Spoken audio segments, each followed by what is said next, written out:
queridos, bom dia, bem-vindos todos a esse momento aqui. Você já teve alguma dificuldade com aparelho doméstico que não funciona? Olha o que aconteceu com a nossa amiga aqui, a Matt Johnson. Era uma quarta-feira antes do Dia da Ação de Graças e ela estava ali fazendo a sua devoção pessoal de manhã, lendo a Bíblia, quando ela escutou o marido se levantar, colocar a roupa na máquina de lavar e voltar para a cama também. E ela continua ali lendo a Bíblia, até que de repente, depois de um tempo, ela escutou o marido dela chamando de um jeito como se fosse uma criança pequena em apuros. E aí ela foi em direção a ele e ele foi dizendo: temos um problema, temos um grande problema. O que poderia ser? Não tinha fogo, não era roubo, o que seria? Aí ela foi até a área de serviço e lá ela percebeu. O marido estava caminhando com água até os tornozelos. A máquina de lavar, gente, tinha parado de funcionar naquele modo de encher, entende? E daí, quando ela encheu, só que ela não entrou no ciclo de lavagem. Então, o que aconteceu é que a água começou a ficar escorrendo da máquina e isso aconteceu por 1 hora. Então, gente, você não tem noção do tanto de água que tinha, era uma bagunça. Olhando para aquela água, ela só conseguia pensar em uma coisa. Bom, se Deus permitiu esse problema, então Ele já deve ter a solução também. Enquanto ela estava ajudando ali a juntar aquela água, ela ficou pensando: provavelmente a gente vai ter que substituir o piso da área de serviço e o piso da cozinha, sem falar no carpete dos outros cômodos. E por quê, gente? Porque na região, no lugar onde ela mora, a área de serviço é diferente das nossas aqui, né? Às vezes fica do lado dos quartos, é só a máquina de lavar com a secadora e o piso dali não é uma cerâmica, alguma coisa assim. É o piso que vai estragar quando cai água, às vezes porque é tapete ou carpete, né?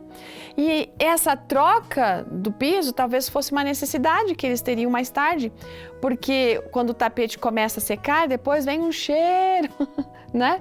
Um cheiro que fica horrível ali. Então, gente, o que aconteceu? Eles receberam os amigos, a família, né? Conforme foi combinado ali no dia de ação de graças, e depois, de alguma maneira, depois daquele dia, veio chegando domingo, enfim, eles tiveram que lidar com aqueles carpetes molhados e com o cheiro também. Segunda-feira, diz que o chão já estava um pouco mais sequinho, né? E o odor estava menos perceptível. E interessante que na manhã de terça-feira o chão estava completamente seco e o mau cheiro tinha desaparecido também de uma forma completa. Ela nem conseguia acreditar. Ela aprendeu uma lição espiritual com essa situação toda. Ela disse o seguinte: da mesma maneira que a água que sai da máquina de lavar durante 1 hora, o pecado durante anos acabou inundando a nossa vida. E a gente está encharcado de pecado. Porém, quando a gente aceita Cristo Jesus como nosso Salvador, Jesus diz assim: agora chega. Eu vou limpar você com isopo, isso é, com o sangue de Jesus. E Ele começa a nos purificar.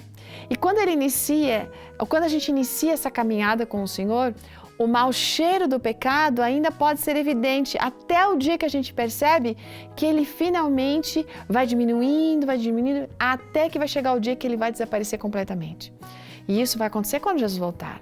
Então, a gente tem muito grato a Deus, porque é uma promessa maravilhosa para nós em 1 João capítulo 1, verso 9, e que diz assim, que se nós confessarmos os nossos pecados, Ele é fiel e justo para nos purificar de todos os pecados. Que coisa maravilhosa, não é?